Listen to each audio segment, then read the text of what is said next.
Taip įprastai matome ir girdime pasaulį. O taip žmonės turintys klausos negalią. Tyloje Lietuvoje gyvena, manoma, daugiau kaip 10 000 žmonių. Taip pat ir vilnietė Gražina su dukrytėmis Kamile ir Rugile, visos negirdinčios nuo gimimo. Kalbamės gestais apie toleranciją ir apie jų gyvenimą, kuris girdintiesiems ne visai suvokiamas.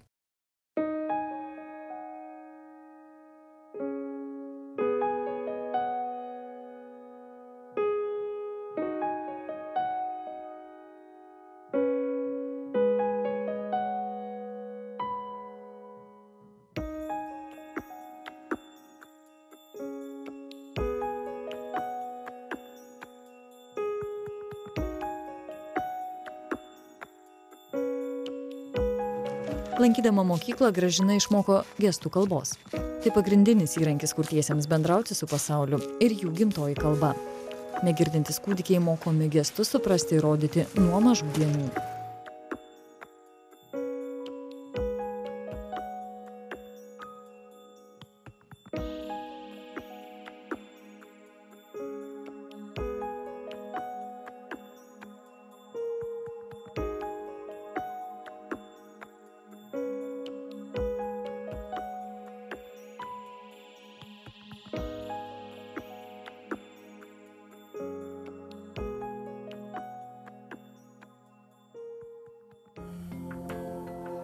Emilijai dabar 18.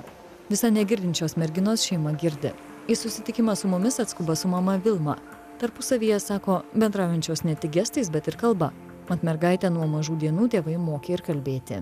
Emilijai buvo 5 metų, kai mes pradėjome įtarti, kad kažkas tai yra negerai, nes jau buvo jos vyresnis brolis Jonukas.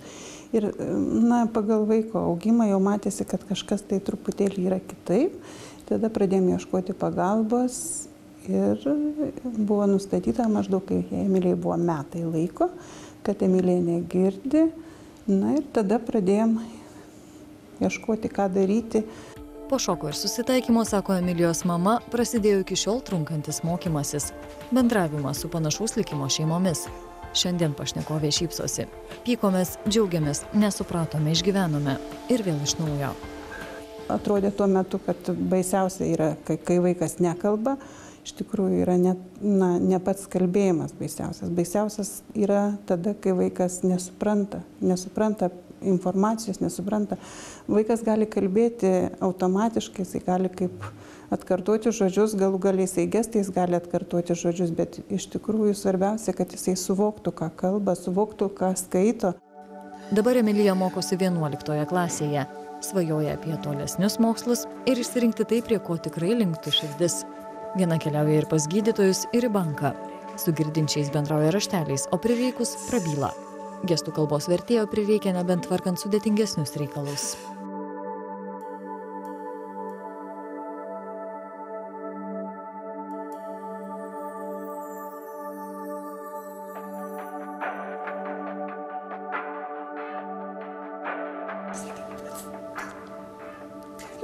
Noriu keliauti. Nori mašiną vairuoti, išmokti, lanko dabar vairavimo mokyklą. Nori turėti laimingą šeimą. Sveikus vaikus. Ar tu norėtum turėti kurčią vaiką ar girdinti vaiką? Noriu turėti kurčius vaikus. 6 000 negirdinčiųjų vienija Lietuvos kurčiųjų draugija. Iš šalies žiūrint, tai sveiki, nieko neišsiskiriantys žmonės. Šios negalios nepastebės iš pirmo žvilgsnio, tačiau turintiems ją būtina pagalba integruojantis į visuomenę. Klausos netekimas labai daug žmogui atima labai daug galimybių, galbūt taip galima pasakyti, nes jisai negirdi aplinkinio pasaulio, negirdi garsų ir tuo pačiu pasaulio suvokimas yra visiškai kitoks. Į kiekvieną žodelį reikia išmokinti, nes savo kurčius vaikus mes mokom ir lietuvių kalbos, ir gestų kalbos kaip atskirų užsienio kalbų. Jeigu pasakai žodį vienam linksniai, jis supranta, jeigu pasakai kitame linksniai, jau tas žodelis visiškai jam skamba kitaip ir jisai nesupranta, ką tai reiškia. Ir todėl reikalingas didžiulis darbas. Tačiau negirdėjimas, sako pašnekovės, yra tik viena medalio pusė. Kita jo padariniai, tarp kurių ir aplinkos bei informacijos nesuvokimas. Kurtumas yra paslėpta, sudėtinga negalia, psichologinė problemas dažnai ir suvokimo negalia iš tikrųjų. Tai yra kurčias, apkurtęs žmogus vyresniam amžiui ir kurčias nuo gimimo yra visiškai skirtingas žmogus, nes tada, kai nėra tavo vieno informacijos patekimo modalumo, vieno informacijos patekimo būdo, sumažėja kartu ne tik tai pačios informacijos patekimas, bet sumažėja ir suvokimo galimybės. Girdintys tėvai iki galo jie negali įsivaizduoti, ką reiškia būti kurčiam. Iš tikrųjų, kaip tu bemylėsi savo vaiką, kaip tu besistengsi be jo, tačiau iki galo vis tiek nesuvoki, ką reiškia būti kurčiam. Kurtieji pripažįsta, tarpusavyje jiems bendrauti jaukiau, paprasčiau ir jaustis gali visaverčiai, o veiklos tikrai netrūksta. Galiu pasakyti drąsiai, kad kaip kurčiuosius pastebėjo girdinčių visuomenė, tai dėka kultūrinio gyvenimo. Ir teatrai pasirodo girdinčių visuomeniai, šokiai, turim savo imitacinės dainas. Ir va to dėka labai daug mes save parodėm ir stebėjausi, kaip gali negirdėti šokti, kaip gali vaidinti. Nu ir tuo truputį save pažymėjom. Kitas aspektas – kurčiųjų nedarbas. Socialinė pedagogika baigusi Gražina dirba Lietuvos kurčiųjų ir neprigirdinčiųjų ugdymo centre iki mokyklinukų auklėtoje, jos vyras staliumi. Kurtieji neretai dirba krovikais, siuvėjomis ir kitus bendravimo daug nereikalaujančius darbus. Dabar džiaugiasi galimybę įsidarbinti kasininkais pardavėjais prekybos centruose. Galiu pasakyti, kaip mūsų socialinė integracija į darbą. Pavyzdžiui, kurčiųjų draugija yra laimėjusi gerą 3 milijonų projektą. Ir to dėka mes įrodėm, kad paruošti specialistai, įdarbinimo tarpininkai, jiems labai daug ką per tuos 3 metus padėjo. Rezultatai aukšti įdarbinant, išmoko gestų kalbą ir juos vedė pas darbdavius.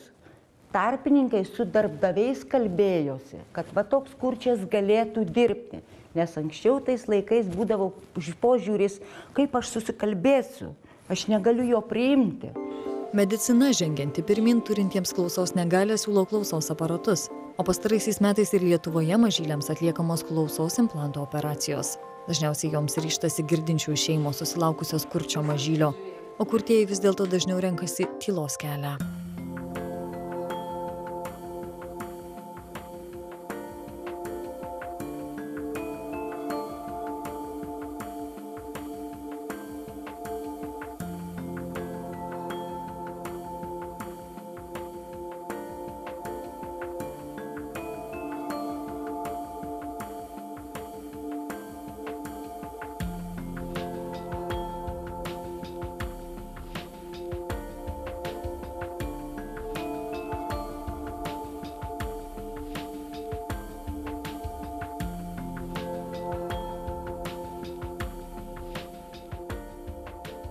Mūsų pasakojimo pabaigoje paprastas klausimas.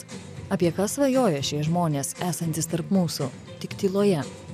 Mūsų kurčiųjų didžiausias noras, kad girdintieji išmoktų bendrauti su kurčiuoju. Nes labai dažnai gyvenime girdintieji vengia, arba jie rėkia tam kurčiajam. Tai aišku, dabar įpratę visi susirašinėti daugiau. Negali smerkti girdinčių, jau stengiasi bendrauti su kurčiaisiais. Gaila, tų gestų kalbos visuomenė tikrai neišmoks. Kam labai įdomu, tas išmoks. Svajoja ir apie tai, kad gydytojai mokėtų gestų kalbą. Kad ir kurtiesiems būtų suprantamos televizijos programos, būtų subtitruojamos. Įrodos elementaru, bet ne visuomet realu. Norisi visuomenės tolerancijos bei supratimo. Galėčiau tik tai vieną tokį pavyzdį pasakyti, kada mes užsidėjom klausos aparatėlius, jisai buvo kišeninė dėžutė ir su ausyse kištukais. Tai vienam muziejui moteriškė priėjo ir sako, nuo kokio durnumo turi būti mama, kad tokiam mažam vaikui dėtų ausinukai į ausis. Tai va tokių dalykų buvo daug. Dar vienas kurčiųjų noras, kad būtų įvesta visuotinė privaloma naujagimių klausos patikra. Tuomet negalią būtų galima nustatyti pakankamai anksti, kad būtų suteikta pagalba arba kuo anksčiau pradėtas mokymas. Kitaip prarandama kiekviena diena, kurią būtų galima skirti mažos asmenybės specialiam ugdymui.